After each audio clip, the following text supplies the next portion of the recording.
Hi everyone, আসসালামু আলাইকুম। কেমন আছেন সবাই? আশা করি ভালো আছেন। এখনও যারা আমার চ্যানেলটিকে সাবস্ক্রাইব করেননি তারা একটু কষ্ট করে সাবস্ক্রাইব করবেন। এখন চলুন বেশি কথা না বাড়িয়ে গল্পে ফেরা যাক। মাহির ভাই, আমি ওই লোককে বিয়ে করতে চাই না, বাঁচান আমাকে। তোকে বাঁচিয়ে আমার লাভ কি পিহু? আপনি যা বলবেন আমি তাই করব। সত্যি? মাহির সবে প্রশ্নটা করেছিল। মাহিরের কোমরের শুভ্র রঙা পাঞ্জাবিটা খামচে ধরে রেখেছে পিহু।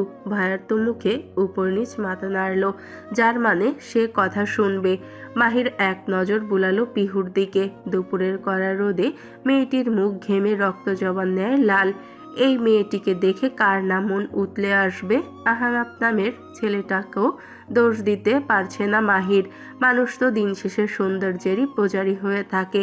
মাহির যখন পিহুকে এক পলক দেখায় ব্যস্ত, তখন কর্ণকুহরে আসলো আব্বুর পুরুষালী কণ্ঠ। আলভি মির্জা ভীষণ রাগী। লোকটা গম্ভীর মুখে বর বেশে থাকা আহনাফকে তুচ্ছ করে বলল, যে ছেলেটা মেয়েদের সম্মান রক্ষা করতে জানে না, সে ছেলের কাছে আমি আলভি মির্জা আমার কোনো মেয়েকেই বিয়ে দিব না। কথাটা বলেই থামলো আলভি মির্জা। মাহিরের দিকে তাকালেন। মাহির আব্বুর দিকে তাকিয়েছিল বিধায় তাদের চাহনি আটকে আসলো। আলভি মির্জা গম্ভীর কণ্ঠে বললেন, মাহির, এই ইডিয়েটটাকে বিদায় করো 5 মিনিটে। আমি ওর মুখও আর কখনো দেখতে চাই না।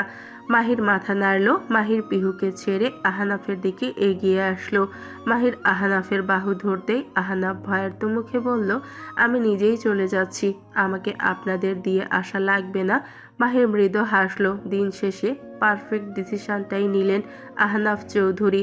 আমাদেরও সুবিধা করে দিলেন। Thank you so much. মাহিরের কথায় আগা মাথা বুঝলো না আহনাফ। মাথা দুলালো।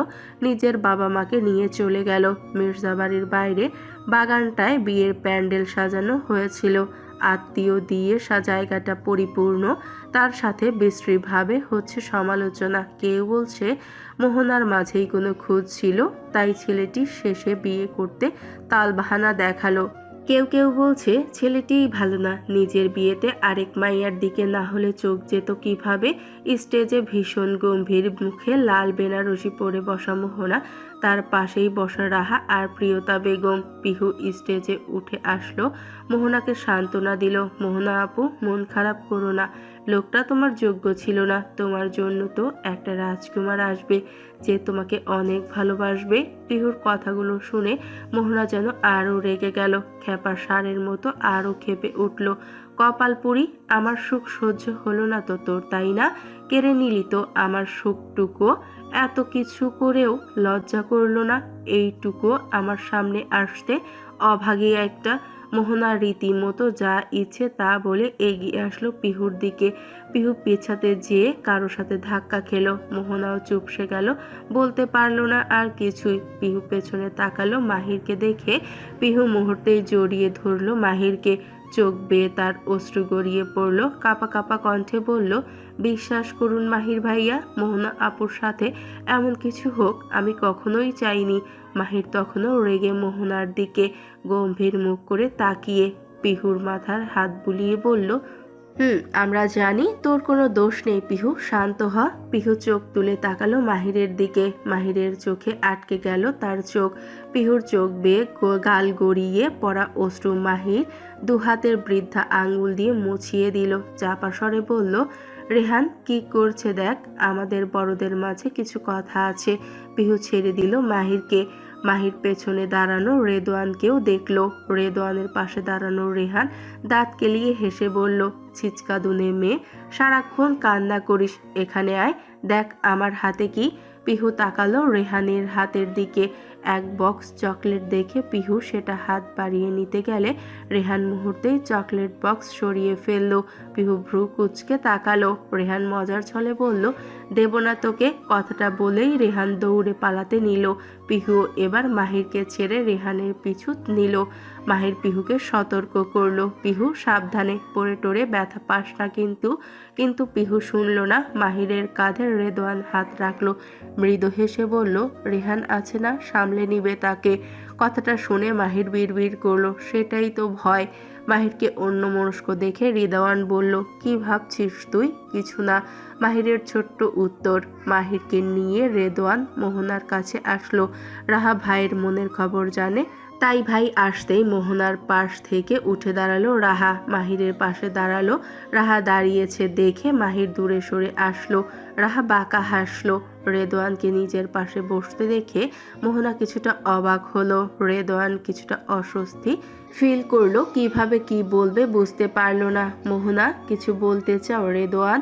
আমাকে বিয়ে করবে মোহনা? মোহনা বিস্মিত হলো, বিস্ময়ে বলে উঠল, কি বলছো এসব? ভেবে বলছো তো?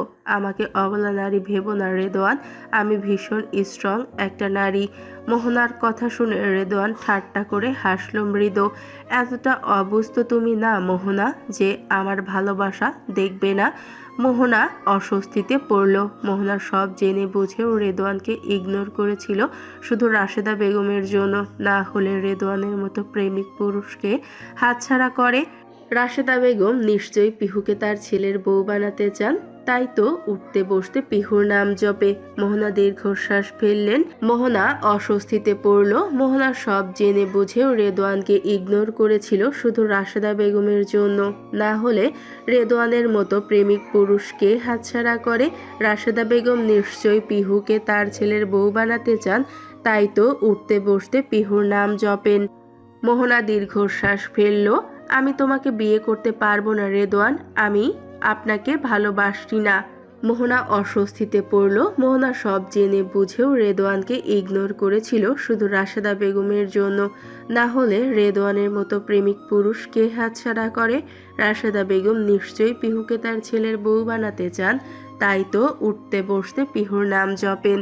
মোহনা দীর্ঘশ্বাস ফেলল।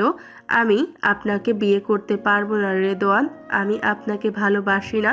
রেদওয়ানের সরল প্রশ্ন, তাহলে কি অন্য কাউকে ভালোবাসো? মোহনা ডানে বামে মাথা নাড়ল, যার উত্তর না। ততক্ষণে স্টেজে উঠে আসলেন মির্জা দুই ভাই। বড় ভাই আলিফ মির্জা, রেদওয়ান, রাহা এবং রেহানের আব্বু ছোট ভাই আলভি মির্জা, মোহনা আর মাহিরের পিতা, পিহুর সৎ বাবা। আলিফ মির্জা গলা খাকারি দিলেন। আলিফ মির্জাকে দেখে প্রিয়তা বেগম জায়গা করে দিলেন বসার। আলভি মির্জা পাশে প্রিয়তা মির্জা দাঁড়ালেও আলভি মির্জার প্রতি বারের মতোই তার দ্বিতীয় স্ত্রীকে অবহেলা করলেন। বড় আব্বু কিছু বলবে? মোহনা নিজের পাশে বসা আলিফ মির্জাকে প্রশ্ন ছুড়ল। আলিফ মির্জা মৃদু হাসল, ধীর কণ্ঠে বলল, বড় আব্বুর ডিসিশনে বিশ্বাস রাখো আম্মু, সে যে তোমার ভালো চায়। আব্বু যখন আমাদের ছেড়ে চলে গেল তখন তুমিই ছিলে বড় আব্বু, তোমার জন্যই তো আমি কত স্ট্রং হতে পেরেছি। মেয়ের কথা শুনে আলভি মির্জা লজ্জিত হলেন। ভাবলেন দ্বিতীয় বিয়েটা তিনি কখনো করতে চাননি। ভাবির কথা শুনলেন। তার ছোট বোন প্রিয়তা তখন 6 মাসের অন্তঃসত্ত্বা। তার হাজবেন্ড রোড অ্যাক্সিডেন্টে মৃত্যুবরণ করেন। মা বাবাও নেই যে তাকে দেখবে এ সময়, তাই প্রিয়তা ভাবির সাথে এ বাড়িতে থাকতে শুরু করলো। অনেক কিছু ভেবেই আলভি মির্জা বিয়ে করে নিলেন যখন পিহু 1 মাসেরও হয়নি। পিহুর প্রতি বাড়ির ছোটদের আলাদা মায়া জন্ম নিলেও রেদওয়ান আর মাহির পিহু বলতে পুরো পাগল ছিল, কিন্তু বিয়ে করেও নিজের প্রথম স্ত্রীকে ভুলতে পারলেন না আলভি মির্জা। এক রুমে থেকেও দুজন মানুষের মাঝে কোনো কথাবার্তা নেই, বিয়ের সম্পর্কেও তাদের কোনো টান নেই। সব শেষ, আলভি মির্জা বাড়ি ছেড়ে পাড়ি জমালেন লন্ডনে। পুরনো অতীত থেকে ফিরলেন আলভি মির্জা। মোহনাকেও রেদওয়ানকে বিয়ে করাতে রাজি করালেন আলিফ মির্জা। মোহনার পাশে বসা রেদওয়ান ধীর কণ্ঠে বলল, চিন্তা নেই আমার ভুবন মোহিনী, বিয়েটা হোক একবার, আপনাকে আমার প্রেমে ফেলতে বাধ্য করব। মোহনা বিস্ময়ে তাকালো রেদওয়ানের দিকে। রেদওয়ান মুচকি হেসে চোখ টিপ মারল এক এক করে 2টা। মোহনা হা হয়ে গেল মুহূর্তেই। বিড়বিড় করে বলল, আমি ভাবতেও পারিনি রেদওয়ান তুমি এতটা নির্লজ্জ হবে। রেদওয়ান হাসলো। বোনের বিয়েতে মাহিরও খুশি হলো। তখনই সেই মুহূর্তে মাহিরের পাশে থাকা আব্বুর কথা শুনতে পেল। কি ভেবেছো মাহির? বাহিরের দেশে কখন যাচ্ছ? মাহির আব্বুর দিকে তাকালো, কিছু বলতে যাবে তার আগে পেছন থেকে পিহুর মেয়েলি কণ্ঠস্বর ভেসে আসলো, মাহির ভাই তুমি সত্যিই আমাকে ছেড়ে চলে যাবে? মাহির বিস্ময়ে মুহূর্তেই পেছন ঘুরল। পিহুর ফ্যাকাশে মুখ দেখলো। পিহুর হাতে থাকা বাগানের গোলাপ ফুলগুলো মুহূর্তেই স্টেজে পড়ে গেল।